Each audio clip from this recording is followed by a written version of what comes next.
Thanks again, too. Welcome, Jeanie Ryce. Thank you. I appreciate it. Thanks for playing the show for me yesterday. You're very welcome and deserving. Have a wonderful show. Thank you. So welcome, everybody, to the second hour of MindShifters Radio. And today is, what is today? Today is Thursday, March the 16th, 2023. And our call-in number is 563-999-3581, and press 1, and that puts you into queue to talk to us. And we'd love to hear your comments and questions, because that makes this your show. And we'll give Michael a moment to dial in, and I'll just give a quick update that they didn't discharge my dad yet. They're talking about doing that tomorrow, and they'll be sending him over to a rehab facility. The place he was living won't accept condition he's in right now because he's not even using his arms. He's basically moving from his neck up. So hopefully they will be able to do some rehabilitation, get him using his arms, get him to swallow right, and then we'll put him in a different facility. So anyway, that's what's going on with him. He's clinically stable. He's declined physically, and we'll just see what happens. Take it day at a time. We appreciate your prayers. Welcome, Michael.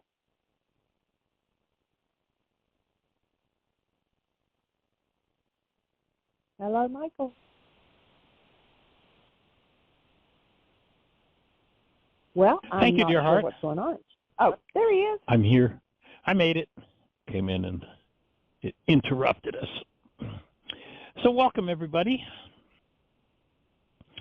Delighted that once again we get to play with this amazing first century Aramaic technology. And I'm thinking that perhaps there might be a few questions. I'm going to put us on hold for a second.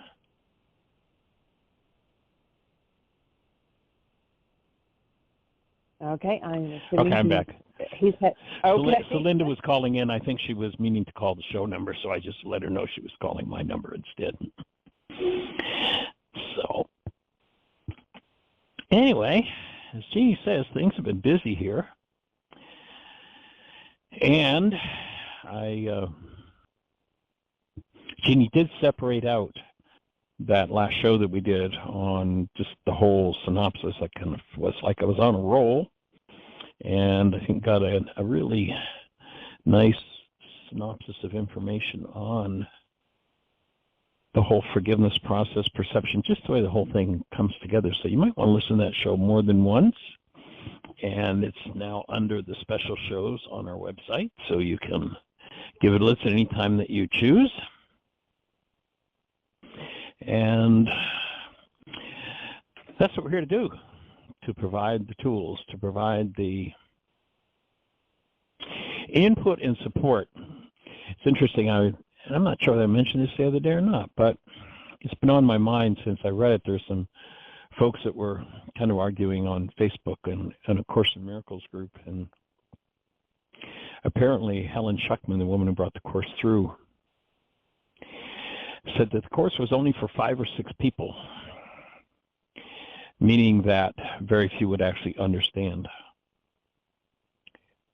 what the Course means. And of course, because most people are trying to understand it through a construct in their mind called perception, which is totally based in the past and totally false, anyone who's doing that will never get to actually comprehend the Course.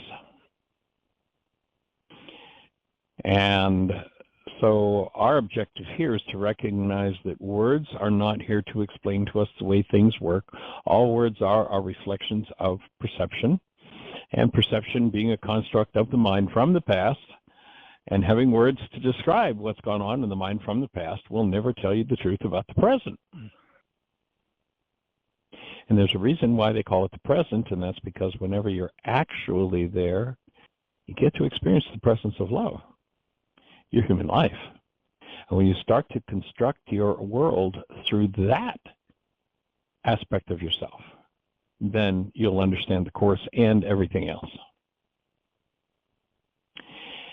So the key tool the Course gives, of course, is forgiveness.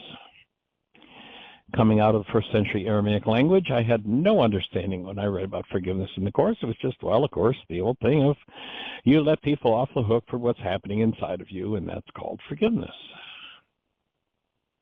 It wasn't until I understood forgiveness a la first century Aramaic Yeshua's teachings that I really comprehended what was being spoken of with forgiveness.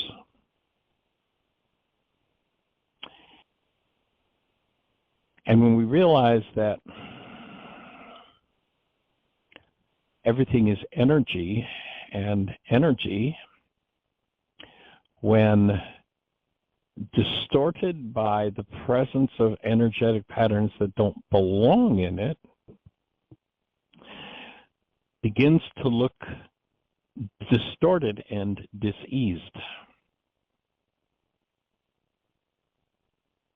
So if there's a particular thought disorder, a particular pattern that affects a particular organ, over the years somebody looks at it and looks at it and looks at it, and we're going to call this the ABC disease. And of course it's physical because we can see the so-called physical distortion. Let's listen to Einstein on that one. On such things as matter, we've been all wrong. What we've heretofore called matter is energy. Energy whose vibrations have been so lowered as to be perceptible to the senses. There is no matter. So the world of matter does not exist. That's something made up by our brains. If we could really see what was in front of our eyes, we'd see this whirring mass of electrons, protons, neutrons, and light. And even that's just some kind of an approximation. We wouldn't see the world of bodies that our brain shows us, that our mind shows us. And of course, if there's a particular pattern distortion, there'll be a particular reflection in tissue of that pattern, and that's what we call the ABC disease. And if you buy the ABC disease, the diagnosis, remember, break that word diagnosis down. A diet is two, an agnostic is someone who doesn't know. A diagnostic is two who don't know. Go to 10 diagnosticians, you'll have at least 6 different diagnoses. Why? Because everybody thinks we're diagnosing the physical. There's no such thing as the physical. And when you realize that what we call the physical is a reflection of an organized state of mind energy that is a result of your creatorship, then what you want to do is always be moving yourself in the direction of healing. That your thinking is based in healing. You have an ache or a pain in your body. Are you doing your work? Then the ache or the pain in your body is your body processing what needs to be processed. Say thank you for it rather than the world and going, oh my God, I wonder what's wrong. I've got symptoms. Oh no, I'm going to die. Isn't that the game of the world? Run off to the doctor? To really start to utilize your mind constructively so that everything that doesn't bring about a thought that comes from the presence of love, you apply forgiveness. And you discipline yourself and your mind to always be thinking from that state of being of love, from that mind rather than the mind of the body, the mind of the past.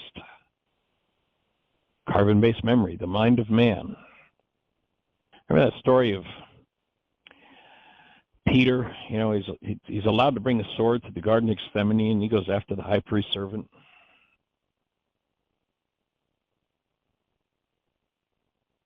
And he's going to stop the whole scenario that's about to unfold between Yeshua and the high priest's servant. And it's interesting, in that very circumstance, Yeshua addresses his dear friend Peter as Satan. Whew, that's a pretty heavy-duty insult. Then, and nobody wants to do this because why is everybody into the devil made me do it? Or why are so many people into the devil made me do it? Because by being born in this world, you were brought up as a card-carrying member of the one world religion of blame. The devil made me do it. Satan. Well, notice that Yeshua calls Peter Satan. And he says, get thee behind me. In other words, you're not going to be the thing that leads my mind. And Satan in Aramaic, by the way, means the resistor, one who misleads. Yeshua is saying, you're not going to lead my mind. Get behind me. Get out of my way. And then he defines what he means by Satan. Remember that passage? Get thee behind me, Satan, for you think in the mind of man rather than the plan of the Creator. You're not tuned into the thoughts based in love here. You're tuned into the mind of perception constructed from the past, reflecting generations and generations and generations that have lived in this one world religion of blame all of their lives. So to really begin to discipline your mind to live in the energetic patterns that when you're connected to them mean that everything works to support you in your life.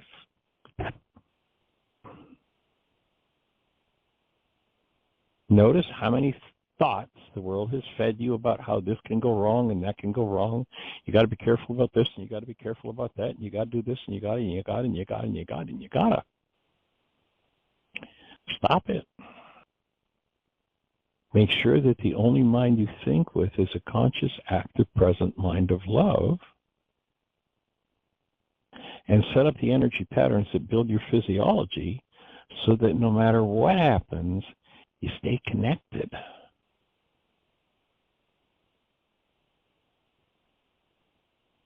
Then you'll be one of those 5 or 6 who actually understand what the Course is about.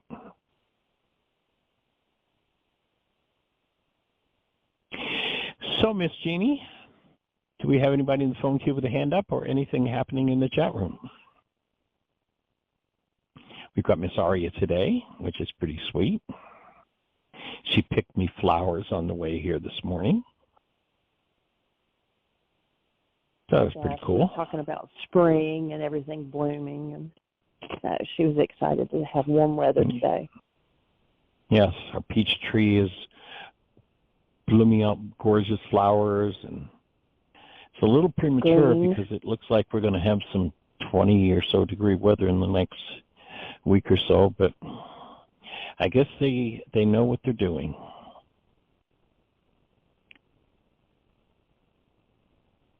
Yeah, it looks like Saturday night we're supposed to be 19 degrees here.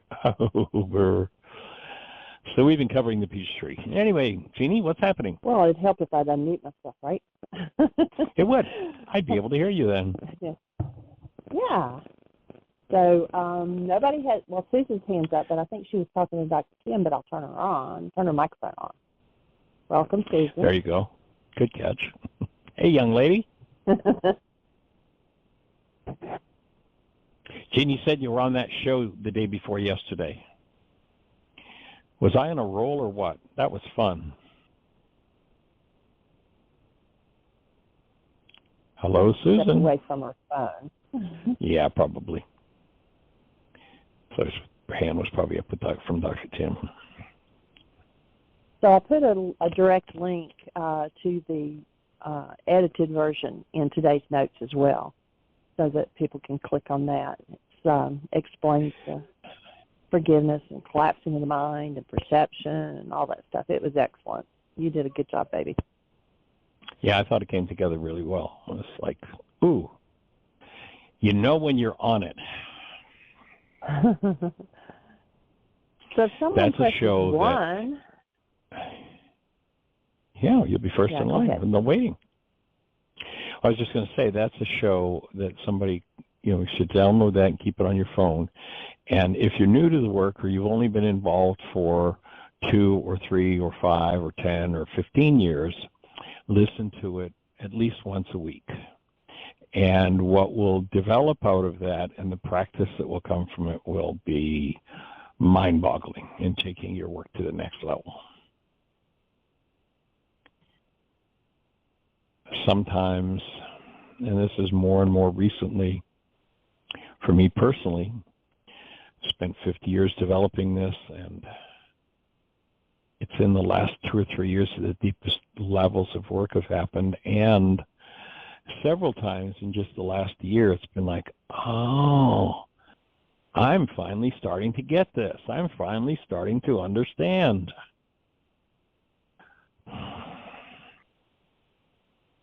Where what perception does is it takes what it wants, throws away the rest, and only does the work, in most cases, when it's forced to. Who wants to look at those old generational patterns of blame and guilt and those power person dynamics of rage and fear and hurt and rejection and loss, all the crazy stuff that's gone on in pretty much all of our lives?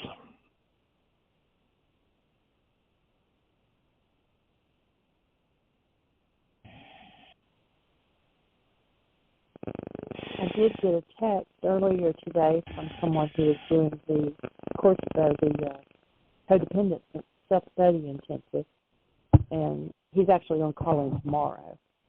But he said that he was just getting so many changes in his dynamics, how they run his life, and so it was truthfully upsetting him. So, that's one of the things that we're offering right now. We're still not sure about the Heartland Intensive. If you're interested in that, please let us know sooner than later so we can make plans. But I was trying to find him in that figure out to read what he said.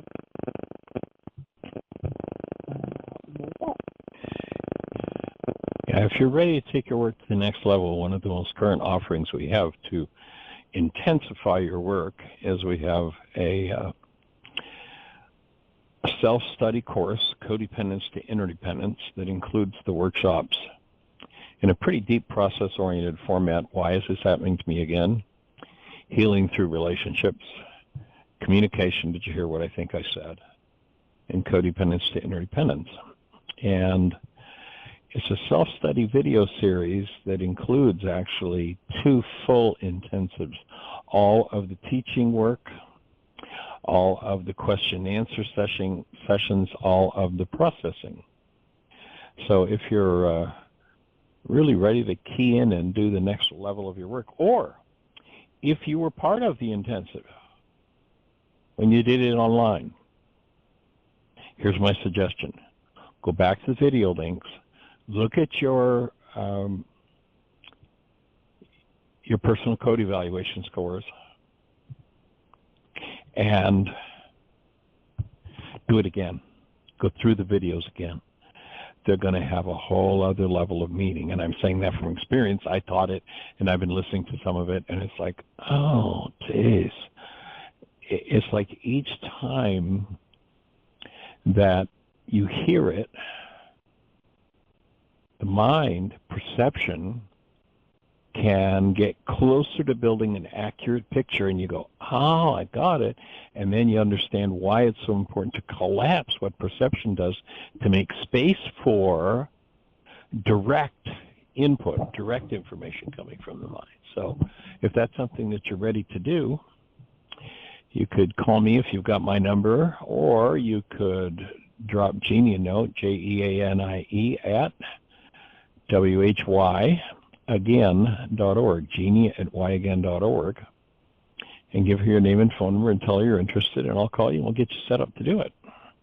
It includes 2 personal code evaluations, the beginning and the completion point of the intensive, and literally 90 hours, well, actually it's 89 hours to be precise, 89 hours of video of 2 full Codependence to Interdependence 17-week workshops. And it includes a link to our private Fresh and Raw Facebook page. An important part of upgrading your physiology to the next level is you've got to feed it properly. If your nutrition is off base, then you're never going to work through, you're never going to heal what needs to be healed, because the energy solvency needs to be there to process and deal with and move through what it is that you need to deal with. And most people head toward poorer and poorer and poorer nutrition. It's called the SAD diet, Standard American Diet. That's how common it is. Virtually everybody goes to the grocery store and they buy this box of stuff or the can of stuff and they go, oh, I have food in my hand. Shocker. Food comes from the ground. It doesn't come from a can, doesn't come from a box, doesn't come from a bottle. And so the food program is part of it, and Yarate, thank you so much, Yarate, as a raw food chef, put together the menus for that whole 17-week intensive. 3 meals a day, fresh and raw. What do you need for equipment? When do you buy the food? What do you need to buy? How do you do this? Videos, audios, commentary, questions answered, still available for answering questions, and you get an app to put on your phone or your computer with a whole recipe book. So you've got pictures and recipes, how to put it all together. And now, we're not saying, oh, you've got to become a raw foodist or anything, but if you start to integrate more actual food in its a way other than the denatured way that our culture serves it to us, the processed way that it's served to us, then you build nutritional solvency. And in a state of nutritional solvency, your body can move energetic patterns the way they're designed to move. And so each aspect of that self-study course reinforces and strengthens each other aspect so that you end up processing and moving forward. I got a call from someone this morning who, in a relatively new relationship, and past relationships, it's always been, oh, got to get rid of them, look what they're doing to me.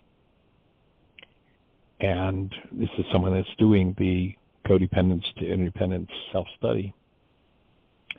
And he just shared last night how in his relationship, each of them are moving into deeper and deeper states of ownership, processing, forgiveness, and literally turning in their cards, their membership cards to the One World Church of Blame, the One World Religion. And when you think about the One World Religion, a lot of churchianities sitting around shuddering in fear and talking to each other about how terrible it's going to be when this One World Religion takes over. Excuse me. The One World Religion took over almost from day one.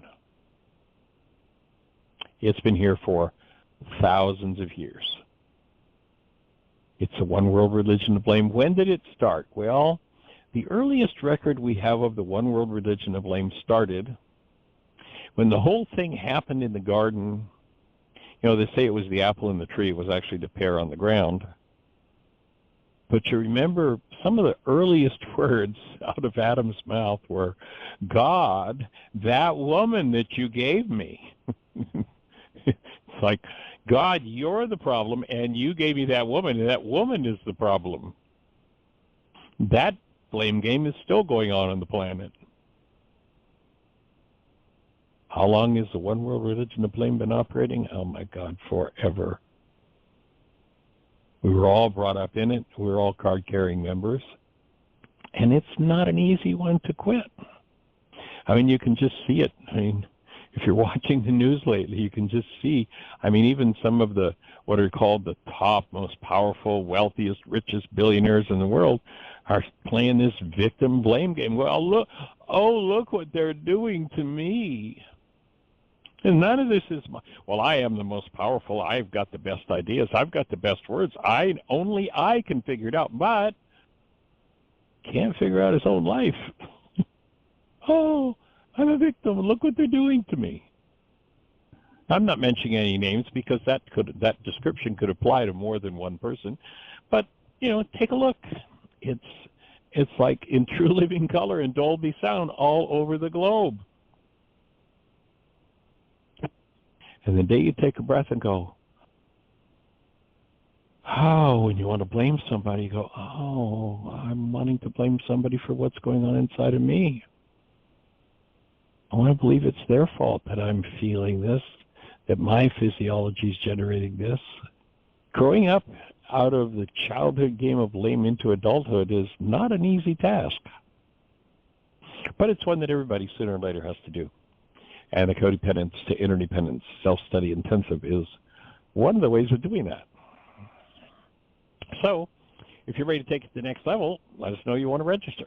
The cost of doing the whole self-study with the evaluations, with the food program and all, is $600. It was actually originally an $1,800 online intensive.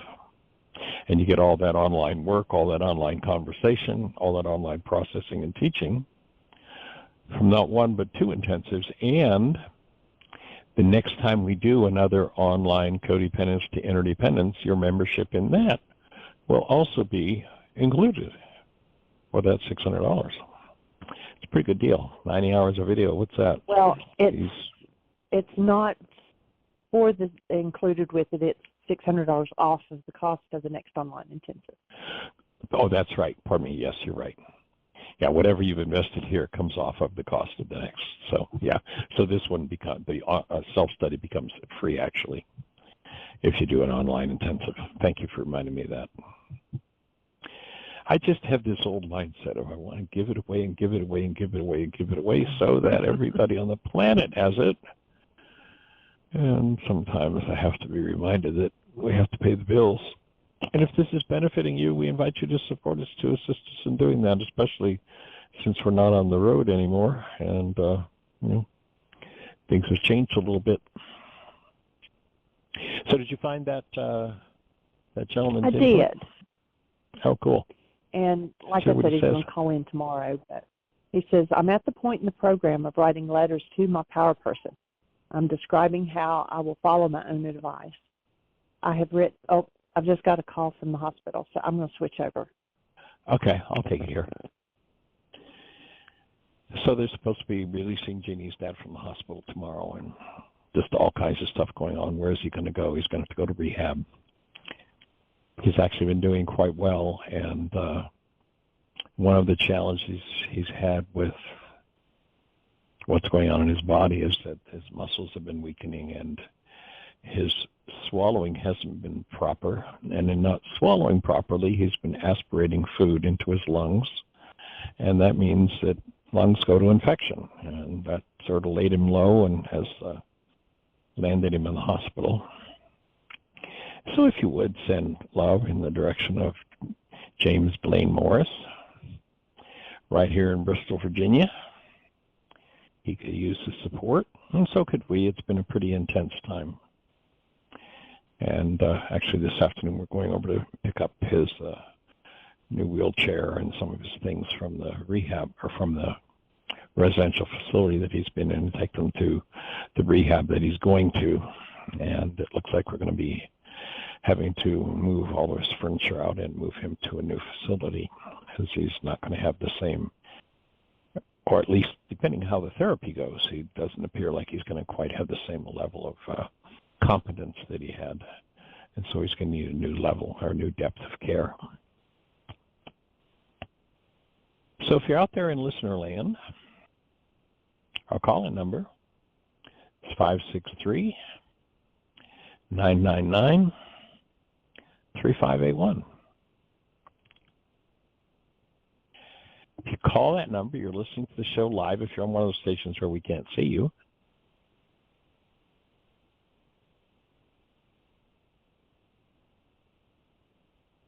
and then if you push 1, we'll be having a conversation. Jeannie will probably have to get back on if anybody's pushed 1. One of the things I've been working on, we've been dealing with a lot of people with the ACIM conversation. And you might recall that I did a training for the ACIM Corporation for their medical practitioners on sympathetic, parasympathetic balance in the body.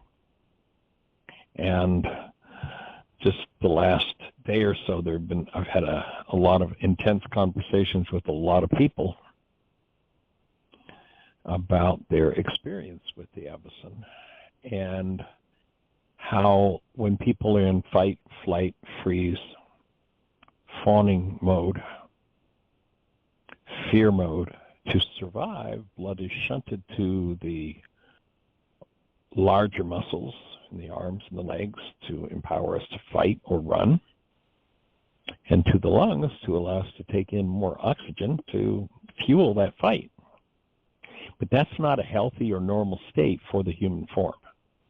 It's become the norm in much of this culture. And in the medical world, this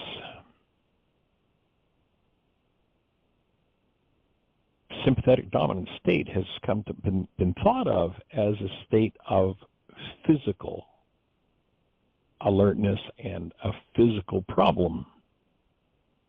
But actually, what we call sympathetic dominance is actually a generational complex of thought disorders that interprets the world in a way that puts us in that fear, flight, fright, freeze, or fawning mode.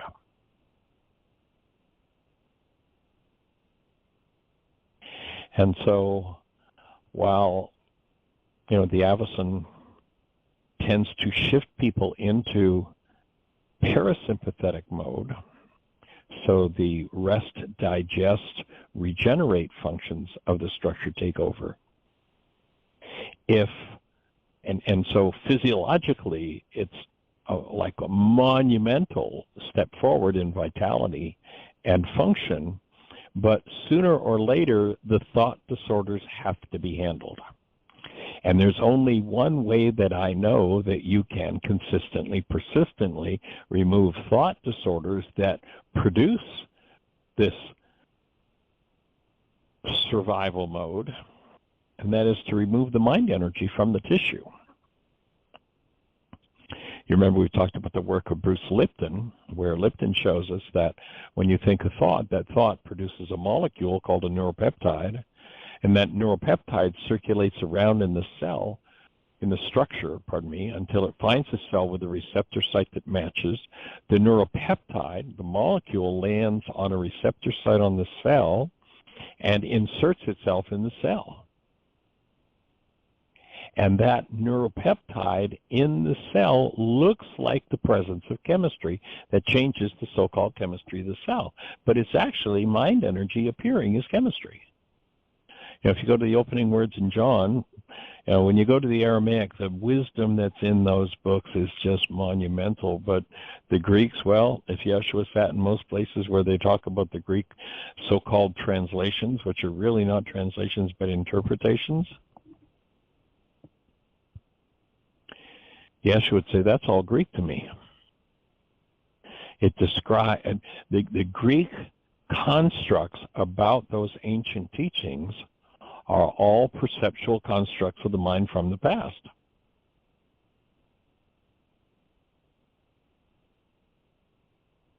And in the Aramaic, you don't get the truth. You're not told what the truth is.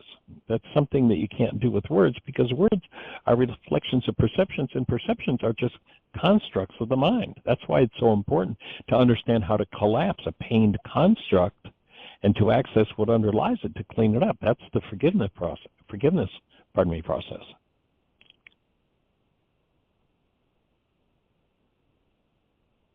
So, of sympathetic dominance, where digestion doesn't work properly, elimination doesn't work properly, red blood cell production doesn't work properly, the liver is converting glycogen to sugar, so there's lots of sugar to run the system so you can fight and escape, tends to lead to blood sugar problems.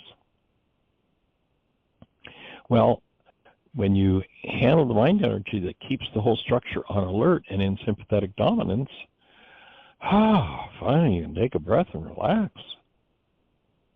And you remove the destructive fear-based chemistry from structure. That's what forgiveness does. And then you turn on all of those rest, digest, and thrive functions of the energy system, of the so-called body. And the only way I know to consistently, persistently do that work is a la first century Aramaic forgiveness.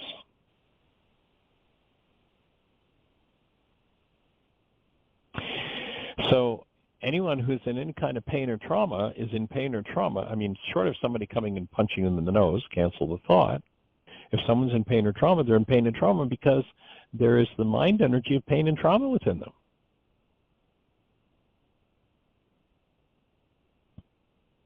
Forgiveness removes those dynamics and puts us on a different track. So that is what we're here to support. And Miss Jeanie's back. I can tell her phone's fluttering. Yeah, but thank you. Excuse me. Okay, good. How'd it go? What they said, everything okay? Yeah, he had complained of abdominal pain, and so they did a scan of his abdomen, and he's got a slight blockage. So he's, I guess they're going to wait and see if he has a movement before they're going to even think of letting go. So we'll see how that goes. Of course, they have him getting hydrated. You know, he's not drinking water, and of course it's going to tend to block up. I don't know what to do with that except get on them again. And right. Somebody's got to sit there and feed him or get him to drink and drink and drink and drink. Otherwise, his stool's going to dry out, and it's going to be hard to clear his body of it. Yeah. I'll have to take Aria over and hydrate. Aria will teach him to hydrate again. She loves to feed him. Yeah. So anyway, back to the letter. He says, I'm at the point of the program of writing letters to my power person describing how I'm going to follow my advice to them. I've written about 10 so far, and I'm re-listening to the videos. My mind feels more unified and really aware of how my mind is running on internal perception. I'm coming up on week 8. I'm at a point of doing each worksheet real slow, 8 to 15 minutes per worksheet, breathing deeply and emptying and listening to inner resistance, getting headway and going deeper and deeper, trying to be wise about this process and asking for guidance from Ruka to Kucha, because the tricky part is the mind is a real survivor. Yes, the goal disparity of not achieving really brings on stress. So when I cancel, I get a lot of relief and then reframe the goal in a more loving way. Since I've been back in Indiana for almost 5 years, I have literally faced everything and then more. I do realize and accept with clarity that this is my next level of growth. The path has really narrowed down, and I'm grateful to know love is the only way out of this weird mental construct dilemma. And on some level, I accepted this path. I feel like I'm on some spiritual cleanup crew or something, or an analogy of being blindfolded and dropped into an unknown territory with nothing but my intuition and all the struggles involved. I dug deeper inside to approach my core essence, to test my resolve. Kind of like before they launch new software, they try to break it to fix it. But yes, at a young age, I really did want to help other people and heal other people, and I felt extreme bliss and love as a child. But then I found myself playing the role in my strange family dynamics, which was the optimal place to really grow in the long term. But it became a trap. By canceling these goals, my stress does decrease significantly, and I do around 2 to 10 worksheets a day. I feel this aspect of the false survival self is retiring due to my anger being reduced after each worksheet. Thank you for sharing your story. I greatly appreciate it, and the goal explanation is really clear. I'm also running into groups of people as my power people due to how they synchronize and behave just like my family and my high school friends. So I hear you talking, but you're muted. I was just saying how shocking, the gentleman I spoke about who's doing the codependence work that's really moving to and getting it on a whole new level. And our conversation this morning is, isn't it awesome how finely tuned the world is to giving us opportunities to learn forgiveness? Like it's almost like that's the purpose of the world. And of course, I say that tongue-in-cheek because it is the purpose of the world. And how exactly life can hone in, send somebody in. And of course, it's because of that law of resonance, and resonance creates motion. In the inanimate world, it simply creates motion. If I have a middle C tuning fork and I hit it on a desk and I put it through near a second middle C tuning fork that's still, that second middle C tuning fork is going to start to vibrate. It's going to fire. It's going to move. In the human realm, we add a whole other level to that law of resonance, and that is that when there's something we need to heal, someone who's got the matching bag of garbage is going to move toward us.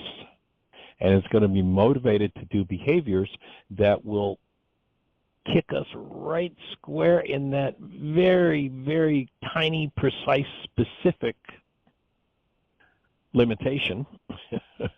So we get a chance to look at it again. And sooner or later, as one does their work, they stop being a member of the one world religion of blame. Oh, this is your fault. This is his fault. This is her fault. It's my boss's fault. It's my customer's fault. It's my children's fault. It's my parents' fault. It's God's fault. It's my spouse's fault. Or it's my fault. You got to give all that up and finally go, oh, this belongs to me, and I'm going to apply forgiveness and remove this energy pattern from me. And that's what that whole self-study is about, is going through that process. And once again, I know there are several people who listen to the show regularly who were part of the original online intensives. And I invite you to go back and start the intensive all over from video 1. Go back once again, review, and you might want to, if you've got a personal code evaluation, if you've done more than one intensive, you may have a personal code evaluation available to you that they stack up and they're there for you. You can go in and you can log into the letter yagain.org, not WHY here, but just the letter yagain.org if you've done intensive, and you can log in. That's usually with your email address, and then your last name is usually your password. Or if you don't remember your password, then hit the button that says forgot it and reset it. And go ahead and do an evaluation. If you do that, drop us a note, let us know when it's complete, and we'll get it marked up and get your feedback. Take it, and then once you've got a fresh personal code evaluation, and or you can connect with us if you want to do an evaluation. We actually sell a package of 2, and they're $100, and you do it online, and we'll give you feedback and a couple of hours of video that walk you through exactly what your evaluation means and gives you several assignments specific, geared to exactly what it is that you're dealing with. And so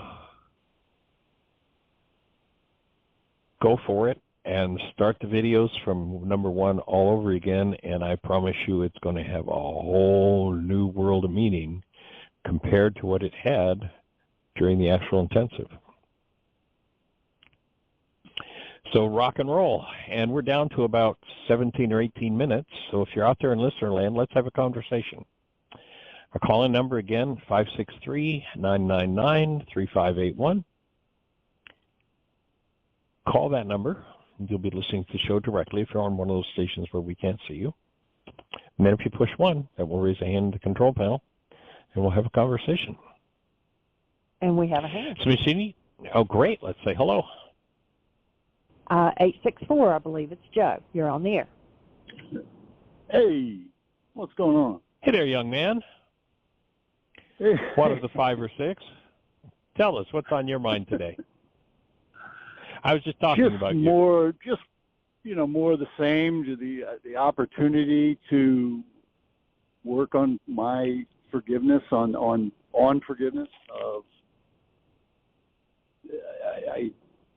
I have such anxiety that will just surface and continue to surface. That is really a separate worksheet or a separate, I don't know what the right word is, separate condition. But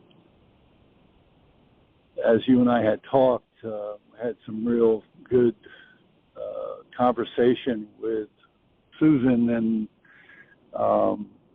just kind of clarifying a situation, that was projected, and one person has their interpretation, I have mine, she had hers. Everybody's got a reality.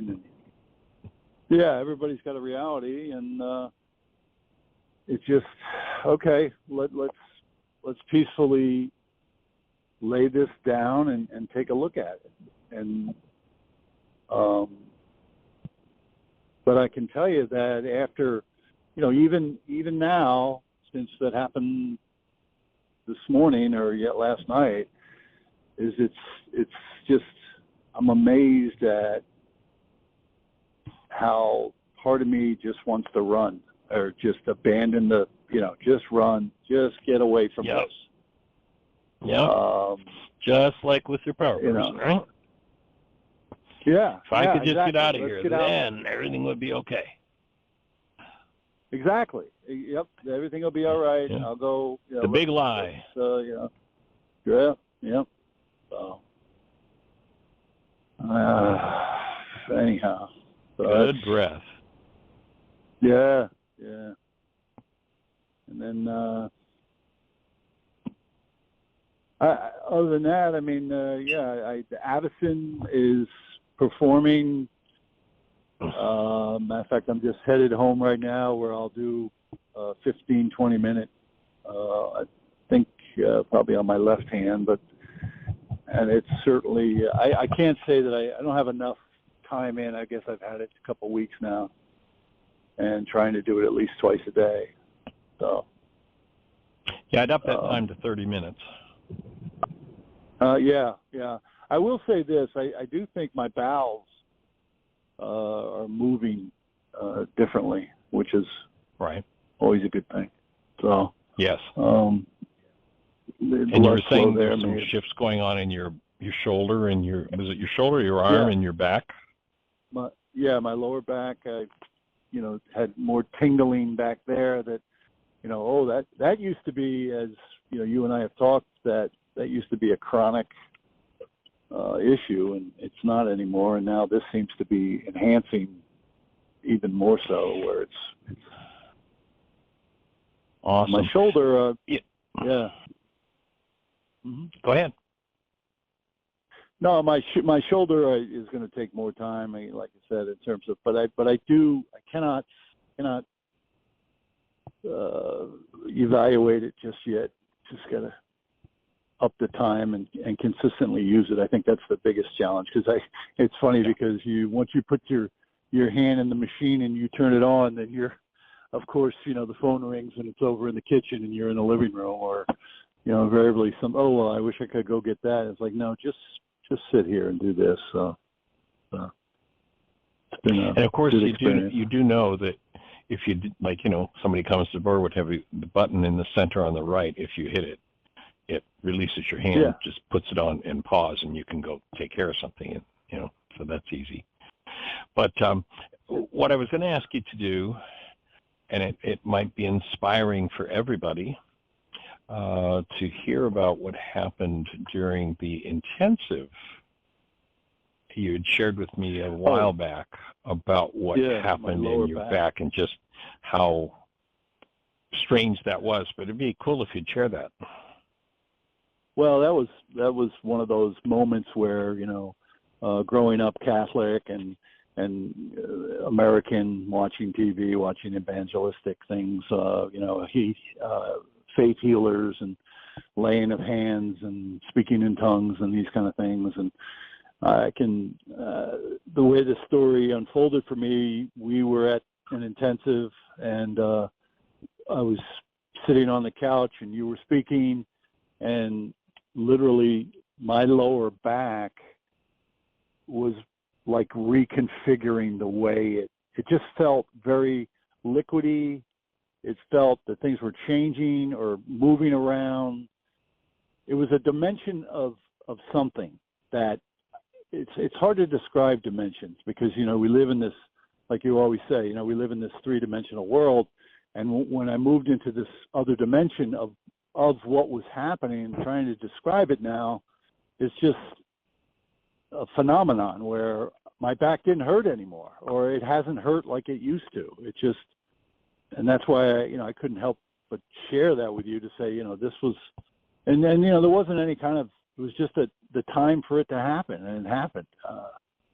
So I find myself turning into some kind of a, double-blind study scientist type of guy, and I want to know, how it happened because I want the repeatability. And it's like, Joe, right, you're overthinking it. Just be the witness to what happened, and as a result of that happening, Michael and Jeanie, it's just my back is not the same. It's nice, and I, did a lot of work through my power person, my mother, at that intensive, and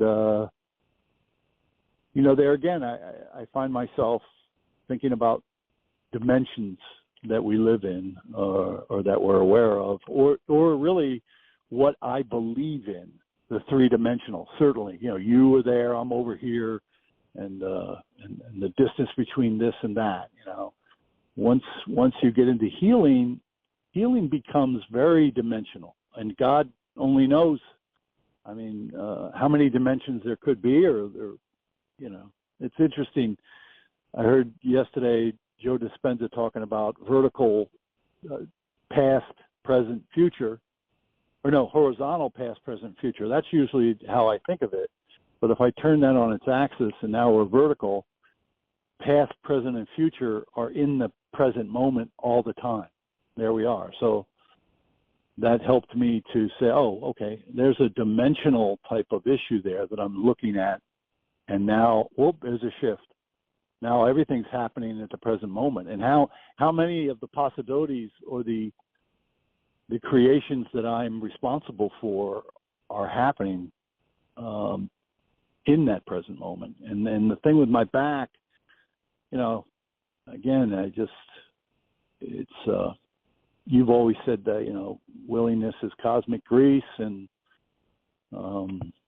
pain makes your ears grow. And in both those phrases lies my healing of my lower back. And I'm a tall 6'5" guy.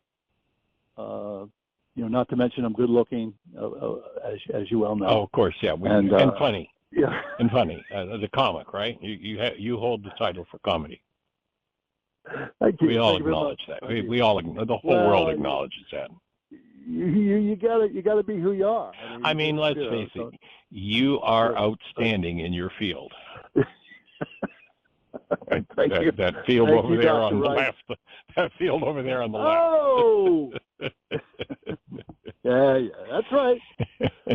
So, left field. Left field. Oh, yeah, no, yeah, no, always center. I can play center too, but the old hamstrings just can't keep up. So anyway, well, for me, what was resonating in when you shared with me how literally that transmutation happened in your back from a fairly intense, painful place where you're sitting there and literally you can feel it moving. You really get back to me, what that takes me to is this is actuality, that mind energy becomes flesh, and when I change my mind energy, my flesh changes. And when I have a sensitive moment where that piece of work is ready to be done, when I put myself in the environment, I go for it. I mean, the changes are what, if somebody had an X-ray machine taking continuous X-rays of what was going on with that tissue, it was one set of bones 1 minute, and 5 minutes later, those bones were not the same structure. And we say, well, but bones, hard physical stuff. No, it's not. It's energy. And it's interesting in Montessori education, they don't have a structure where everybody who's 4 has to learn to add, and everybody who's 5 has to be able to write the alphabet, and everybody who's 6 has to. The education in Montessori is very individual. And what they have at a Montessori school is they have environments Like they've got a math environment and a science environment and a geography environment. And so, little Johnny might be 4, and they're trained to watch for his sensitive period. And when he's in a sensitive period to learn math, they'll take Johnny at 4 and put him in a math environment, and he'll learn math that most kids won't learn in regular schools until grade 8. And in grade 8, they'll struggle and fight and, to try to get it. But in that sensitive period, they'll learn in a minute. What otherwise, when it's being forced down their throats and they're not in a sensitive period, might take years, or they might never learn because of the resistance in it. And so what I see when people are ready to do their work, when they're in a sensitive period, if they will put themselves in the environment, they'll sit down with the pen and the paper, and they'll use the tools, and they'll remember to breathe, and they'll listen to, whatever the piece of information is that's going to lead to that opening. They'll do that worksheet. In that sensitive period, I mean, literally, tissue is one structure 1 minute, and 10 minutes later, it's a totally different piece of tissue. Because we don't have tissue, we have energy. Right. So. See, but that discussion takes away that dimension. Are you still there? I lose you? I'm here. This whole idea of different dimensions, I guess what for me and listening to what you just said is dimensions are like possibilities. This is the way I think. You break your arm, you set the arm, and that's how it gets healed. These are the conventional, these are the methods that we know based on our history that how we should address this healing. But in this case, it wasn't addressed in some conventional, I went to therapy and then I got a shot of cortisone. This happened outside of that, but not so much outside of that it, I don't know what I'm trying to say in terms of the dimensional aspects of it. It's this sort of my belief offering system. Yeah. Well, my offering is that what you did in that moment is you were ready to deal with the mind energy that created the anomaly in tissue. We've talked about Dr. John Sarno, back surgeon, who has the best definition of back pain that I know of, and that is that back pain is unconscious rage. And so when I'm ready to deal with that, the structure that the doctor looks at and says, oh, yes, of course, this is painful, when I change what's at cause for that structure, the structure changes. And the doctor would look at it and go, well, that's perfectly fine. What's going on? What are you talking about? And to recognize that that's the skill we need to develop. Right. That's what, the intensive, that's what the radio show is about, is creating an energy environment where when somebody's ready for a shift, there's support there to do it, and bingo. I mean, literally, it's beyond any kind of rational explanation until you get to understanding energy and how energy works and how the mind works. Yeah, that discussion of energy is not something that I can't turn to, my significant other and explain it. I don't, it's much like I'm not going to turn to somebody and explain the Aramaic interpretation of the Bible, or somebody who's a born again Christian. That's okay. I'm not here to. It's not a debate. It's just somebody's BS versus somebody else's BS. So. Yeah. Well, and it might be, there might come a point where Susan's going to be ready to do that codependence intensive and take her whole process to the next level too. So we'll hold space if that's ever appropriate. Amen. And a woman. Talk to you again. All right, my friend. Have a blessed one. Love you guys. Bye. All right. Appreciate you. Take care. So everybody, thanks for joining us. We appreciate you and having the opportunity to connect and carry forward this awesome conversation, holding the space for you to have the best year yet of your eternal life. And the fact that you're capable of doing that and giving that gift to the world, which the world is in desperate need of, can help to make shifts in the world that are beyond what we could even imagine. So millions yet unborn will benefit from the work you do. Blessings.